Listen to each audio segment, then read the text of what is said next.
Hi, I'm Lauren Lucille Vassar, and I host an online show called the Celiac Diva, where I give you the dish on all things gluten-free. And I've been gluten-free since March 18th, 2010. Woohoo!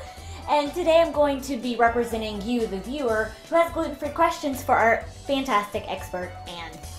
I'm Ann Rowland Lee, the Director of Nutritional Services for Schar USA, and have been working in the field of gluten-free and celiac research for many years. So I'm happy to be your resource person. Yay! So far we've been doing this series, and last time we met we actually stocked our kitchen, had all kinds of great gluten-free items, talked about separating things and keeping it simple.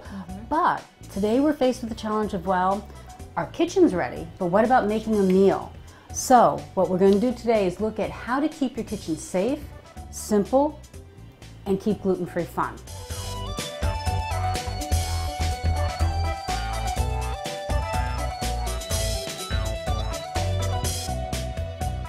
To start with, we talked about color coding last time. We're going to keep that theme going. Okay. We picked red as our gluten-free color. So what we can show you here is that on the stove, whenever you're cooking a gluten-free item and a gluten-containing item, you keep them separate. But now here's an important clue.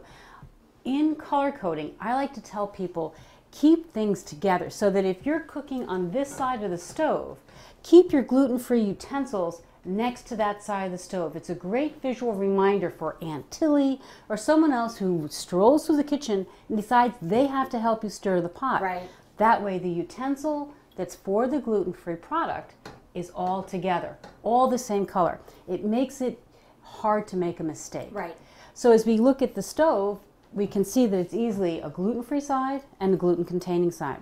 Same principle happens inside the oven. Same idea. Top shelf is our red gluten-free item, and underneath is the gluten-containing. Same reason we do the top and bottom shelf in the oven that we did in the cupboard.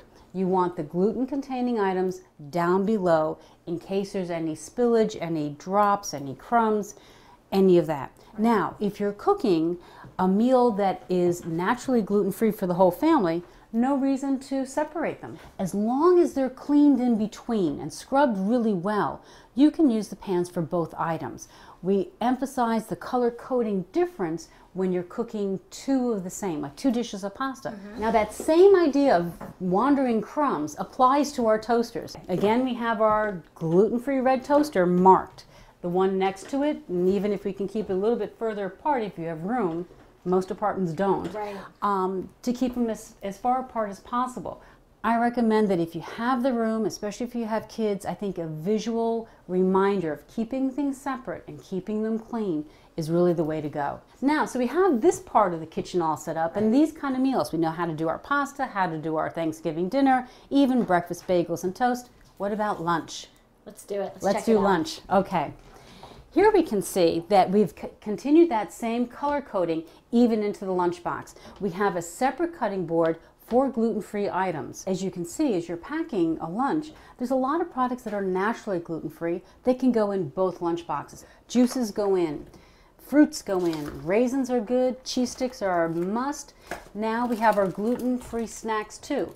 Again, those are out and separate. Into the box they go. So when we make a gluten-free sandwich, a couple things we need to remember. You always start with a clean knife, and as much as possible use condiments in squeeze bottles. Squeeze bottles actually allow the family to have one set of condiments that can be used both for gluten-free as well as wheat-based. So once we've made our gluten-free yummy sandwich, wrap it up. These things all go to the side. But we want to make sure that that gluten-free lunch is totally put away before we start doing wheat-based. Now again, you see you can use the same condiments because they're the squeeze bottle, but you would need a separate knife, and we have the wheat-based cutting board. Once we pack this lunch up, we can put that all away. Now, I'm an advocate of definitely making life simple, especially when we're dealing with both a gluten-free meal and a gluten-containing meal. So I even advocate, let's pack breakfast. I love it. Again, we're carrying through that color coding theme. Pink can be gluten-free. Why not pack yogurts, fruits, yummy gluten-free bagels? In the lunchbox it goes. Lunchbox goes into the fridge. You're ready to roll tomorrow morning. So, Lauren Lucille, key takeaways from today. I think the key takeaway is to keep everything consistent when it talks about separating your gluten-containing from your gluten-free. On top of the stove, in the oven, your toasters, your cutting board, everything. Color coding is a way to do it, made to make it easy and simple. And have a good time while you're doing it. Absolutely, it's got to be safe and fun.